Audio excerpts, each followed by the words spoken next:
दोस्तों नमस्कार, स्वागत है आप सभी का आपके अपने यूट्यूब चैनल जाट्स यूनाइटेड पर। हम फिर से मौजूद हैं आपके सामने एक और गुमनाम योद्धा की कहानी आपके सामने लेकर। साल था 1965 का, जिस समय भारत पाकिस्तान के बीच युद्ध छिड़ा था। वहीं ऐसा भी माना जाता है कि इस युद्ध की शुरुआत भारतीय सेना ने 6 सितंबर 1965 को वेस्टर्न फ्रंट पर अंतर्राष्ट्रीय सीमा को लांघते हुए की थी।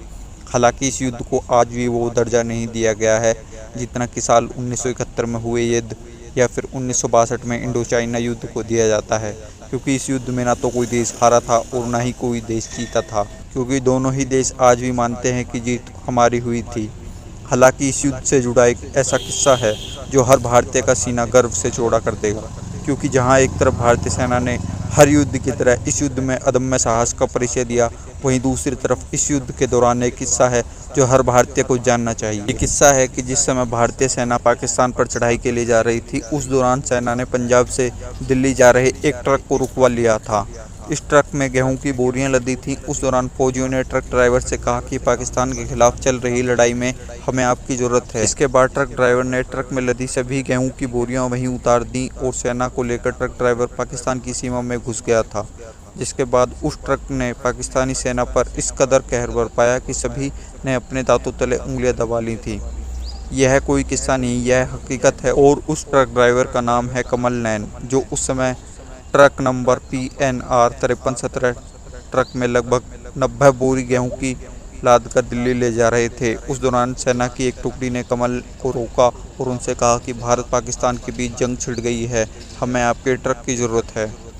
जिसके बाद कमल ने ट्रक में लदी सभी बोरियों को सड़क के किनारे ही उतार दिया और ट्रक में सेना का गोला बारूद लेकर सेना की मदद के लिए निकल पड़े। उस दौरान जब कमल पाकिस्तान के सियालकोट सेक्टर में सेना को लेकर पहुंचे तो हर तरफ दुश्मनों की सेना थी। जिसके बाद कमल नैन बिना रुके सेना के जवानों को लेकर पाकिस्तानी सैनिकों पर ट्रक लेकर बढ़ गए। इस दौरान कई बार कमल नैन ने ट्रक को पाकिस्तानी सैनिकों पर किसी फिल्मी स्टाइल की तरह चढ़ा दिया था। साथ ही कई बार तो कमल नैन ने खुद हथियारों पर अपनी कमान बना ली, जिसके चलते कई बार उन्होंने खुद गोला बारूद दुश्मनों पर फेंका।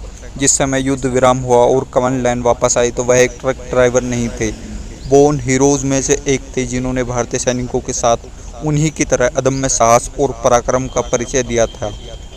वो कहते हैं ना कि कभी कभी इंसान दूसरों से तो जीत जाता है, हालांकि अपनों से हार जाता है। ऐसा ही कमल नैन के साथ हुआ। जिस समय कमल ने भारत की मदद की थी, उनके पराक्रम और साहस को देखते हुए भारतीय सरकार ने उन्हें सेना के वीरता सम्मान अशोक चक्र से सम्मानित किया। साथ ही सरकार ने एक घोषणा की थी कि भारत उन्हें 15 लाख रुपए नकद और 17,000 रुपये सालाना देने की बात कही थी। हाँ, मगर अफसोस सरकार ये भूल गई है। जिसके चलते कमल कहते, जिस समय पाकिस्तानी सेना मेरे सामने खड़ी थी और मैं जंग के मैदान में था, मुझको किसी भी बात का डर नहीं लगा। लेकिन अब वो 5 दशक से भी ज़्यादा का वक्त निकल गया है, लेकिन सरकार अपनी बातों पर खरी नहीं उतर रही है, जिसके चलते अब मैं हारा हुआ महसूस करता हूँ। साथ ही अपनी ज़िंदगी का एक किस्सा साझा करते हुए कमल नैन कहते हैं कि एक वक्त था जिस समय मैं 3 महीने तक अपना घर बार छोड़कर देश के लिए लड़ता रहा, जिसके लिए सरकार ने मुझे सम्मानित किया, लेकिन सुविधाएं और पुरस्कार की रकम देना सरकार भूल गई। यही वजह है कि आज के समय में देश के कई विभागों और बाबुओं के चक्कर काटता हूं। अब मैं थक गया हूं। वहीं कुछ समय पहले मैं केंद्रीय मंत्री नितिन गडकरी से इस सिलसिले में मिल रहा था, लेकिन वहां के स्टाफ का रवैया देखकर मैं वापस आ गया।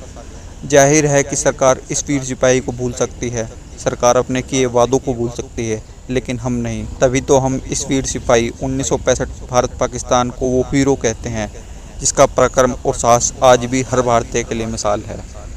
दोस्तों, उम्मीद है आपको दी गई जानकारी पसंद आई होगी।